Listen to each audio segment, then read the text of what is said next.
Jirania Amtoli Shipnogo Nokobe, Postim Tripura Hakuni, Juda Amtayo, Keshikiring Yatui Take the Tang Toninani, Shanmukshani, CPI Postim Tripura Hakur Committee, Shak Tharmabai, Agurtola Police Tangfang, Shotor Habanok Buskango, Kadumo, Funuklaika, Krak Shalo. আমাদের পার্টির রাজ্য সম্পাদক সহ আমি নিজেও গেলাম কি দেখলাম দেবু চক্রবর্তীর উপর আক্রমণ করেছে ঠিক আছে ডিওয়াইএফ করে কমিউনিস্ট পার্টি করে এবার ভোটের দায়িত্ব নিয়ে কাজ করেছে তার জন্য তার উপর আক্রমণ হতে পারে আক্রমণ হবে বিজেপি এটা করাটা বিজেপির পক্ষে এটা স্বাভাবিক কিন্তু দেবু চক্রবর্তীর বাবা ৭০-৭২ বছর বয়স শঙ্কর চক্রবর্তী কোনো রাজনীতি করেন না তিনি পুরোহিত তিনি জপন করেন ট্রাইবেল এলাকা নন ট্রাইবেল এলাকায় লক্ষ্মী পূজা থেকে আরম্ভ করে বিভিন্ন শনি পূজা থেকে আরম্ভ করে লক্ষ্মী পূজা থেকে বিভিন্ন পূজা পার্বণে জপনি করে জীবিকা নির্বাহ করেন বয়স ৭০-৭২ বছর হবে কেন তার উপর আক্রমণ হবে আমরা গিয়ে দেখলাম মাথা ঠেকলে গেছে কোমরে সেখানে ফুলে গেছে কিন্তু দেবু চক্রবর্তীর মা একেই প্রায় ৭০-৭২ বছর বৃদ্ধ মহিলা তাকে পর্যন্ত সার দেয় নাই এইরকম ঘটনা ঘটছে এই যে ভয়ঙ্কর অবস্থা গোটা রাজ্যের মধ্যে এখন যারা নেশা কারবারে যারা সন্ত্রাসে যারা আক্রমণকারী যারা দুর্বৃত্ত তারা এখন মনে করে এই সরকারটা আমাদের তারা মনে করে সরকারটা আমাদের আমরা যা খুঁজে তা করব সরকার আমাদের কিছু করবে না ওরা মনে করে সরকার তাদেরই সরকার আর বাস্তবিক থেকে এটাই চলছে আচ্ছা বলেন তো আমাদের রাজ্য কত বড় রাজ্য এটা গত কিছুদিন আগে গ্রাউন্ড রিপোর্ট বেরিয়েছে ওই উত্তরপ্রদেশে কত লোক সংখ্যা প্রায় ২০-২১ কোটি লোক সংখ্যা পশ্চিমবাংলায় ১২ কোটি লোক সংখ্যা গোটা দেশের মধ্যে ক্রাইম রিপোর্টের জনসংখ্যার হারে যদি বিচার করে ত্রিপুরা হচ্ছে ১ নম্বর গোটা ভারতবর্ষে ওই ক্রাইম রিপোর্ট সেখানে হচ্ছে আমাদের ত্রিপুরায় তো ৫৫ স্থানে ৫ নম্বরে কোথায় নিয়ে যাচ্ছে ওই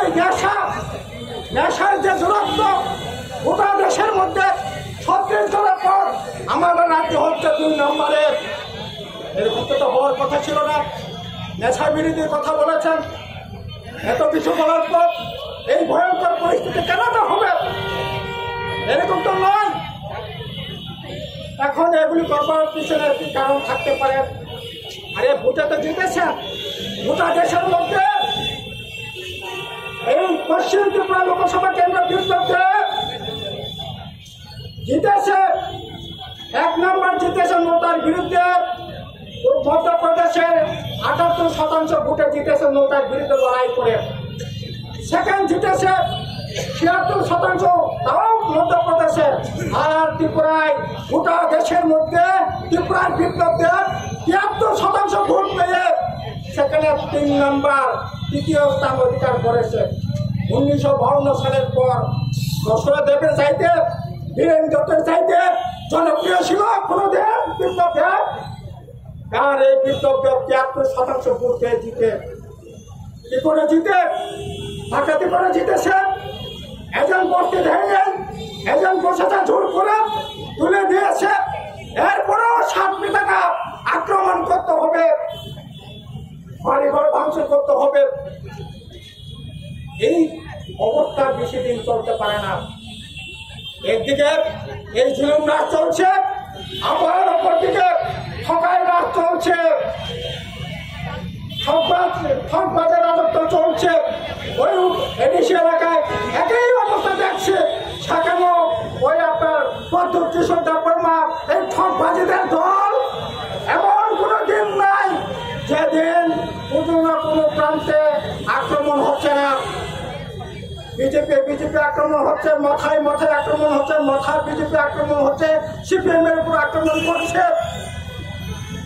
আর এডিসি এলাকার রাজ্যটাকে সরকার বানিয়ে ছাড়ছে এই যে গত কিছুদিন আগে ঠকবাজি কারখানা দেখছেন তো ১১০টা চাকরি সেখানে নেবে ২৭,০০০ উপর ইন্টারভিউ হবে কি করে প্রশ্নপত্র পাস হলো বিচার হলো কারা অ্যারেস্ট হয়েছে? ওই বাংলাতে একটা কর্পোরেট একটা প্রবাদ আছে, বললেন নি, মায়ের খন্ডাই মান দেখলে গুন্ডা খন্ডাই মান দেখো, মানে চাল যে চুরি করে সে ধরা পড়ে না, ওই চালের যে সুফল যে চুরি করে সে ধরা পড়েছে। আমি তো মনে করি যে সুফল যে চুরি করেছে না, সুফল যে পাহারা দিয়েছে সে ধরা পড়েছে। নিরীহ দুটা ছেলে ধরা পড়েছে। লাঘব ওয়ার্ডের দরবার, তাদের দরবার সাহস এই রাজ্যের এই ঠকবাজের এই জুলুমবাজের সরকারের নেই।